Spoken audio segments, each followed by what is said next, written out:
So, hello there, it's Ehime here. I hope you're well. So, 2025 has seen some drastic changes in the tech space as well as the digital space. And so, a number of people have tried to reach out asking me how can they get into the tech and digital space. And so, I thought I'd put a bit of a content around that just to help them out. And hopefully, this might help someone else as well. So as the industry leans more towards AI, you want to focus a lot more on in-demand skills. And in-demand skills are, skills around artificial intelligence, data science, cloud computing, cybersecurity, project management, and business analysis. It's also recommended that you build a very strong online presence using platforms like LinkedIn. You also need to prioritize practical experience, very important, and also certifications as well. Employers right now are looking for those with hands-on experience, as well as industry certifications, which is something that can be achieved quite easily. I would also recommend that you build not just hands-on experience, you also need to build some hard and soft skills. So important. Apart from building up your skills, you want to also build some soft skills like communication. So, like I said, you want to build some in-demand skills, which is very important. Skills like artificial intelligence, machine learning, data science, cloud computing, cybersecurity, project management, business analysis. And like I said earlier, you also want to build a very solid portfolio. And one of the best ways to do that is to build something online which can be referenced or easily accessible. For those who are technical, you probably want to lean towards GitHub, where you can put in your technical notes. Well, not really technical, best thing is to focus a lot more on your LinkedIn profile. Right there and then, it's always easy to actually view your past experiences, your technical skills, and how well you've been able to gain some hands-on experience. Another thing I talked about was hands-on experience. You don't always have to gain that on the job. There are cases where you probably might not be on a contract or on a job for a while. You could always freelance and look for other projects that can simulate exactly what it is like being on the job. You could also get an internship as an easy entrance into the workspace. You could also look out for open source contributions where you are contributing to a project, but obviously it's not really a paid opportunity, nor is it an internship where you're just voluntarily contributing your piece or part of it. Like I said earlier, you should also try to pursue some certifications. The best thing would be to identify a niche area you like to focus on, and then pursue industry recognized certifications within that area. It might be hard to narrow down into a niche area.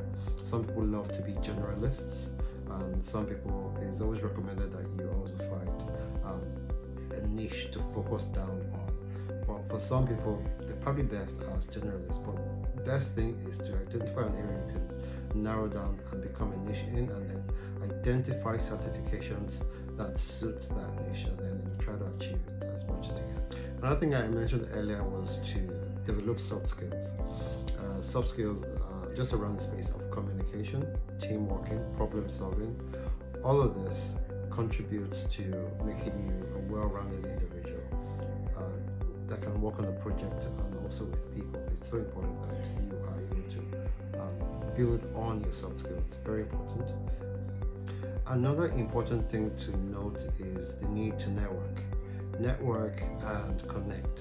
It's always important to identify where people within your area of specialism or niche area, or those within the tech and digital space, tend to come together either for network or for workshops, seminars. It's important to identify with those sort of events where you can connect with people, learn about industry news and updates, learn about what's new in the market, and also identify opportunities through that channel as well. Another thing that is also very useful is the need to optimize your CV, your resume, and also your LinkedIn profile, in the sense that you need to highlight your experiences clearly.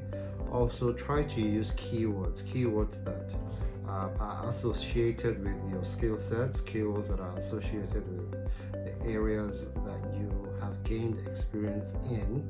So when a potential employer or recruiter sees it or keyword searches it, they can then quickly identify you as someone who could be suitable. Also, try to prepare for interviews. It's always important to take some time out to research potential employers, practice on codings if that is the area where your role would entail. And if your role doesn't entail coding, potentially around project managers, business analysis, think about areas within that profession that requires you to create something. It could be program plans, it could be models, it could be designs. Try to practice as much as you can so that kind of gets you ready for when an interview comes up. Also learn about researching potential employers and also your interviewer as well. And also where you can, try to practice interview scenarios. It's very important. And also identify potential questions that may come up and rehearse on them so that when you are put on the spot, it's easy to respond. Another thing I would say is this: don't be scared of trying new things. If you want to be in the tech space and you want to get into the tech space, it is an industry that is constantly changing, constantly evolving. So it's important that you are willing to learn new skills, learn new things, and you need to just take that on as a habit, as a hobby, just the ability to keep learning, because things are constantly changing. Just before I go, I want to share 8 free AI courses I feel that every tech or digital professional out there or potential professional should actually try to learn, just in order to remain competitive in the market space.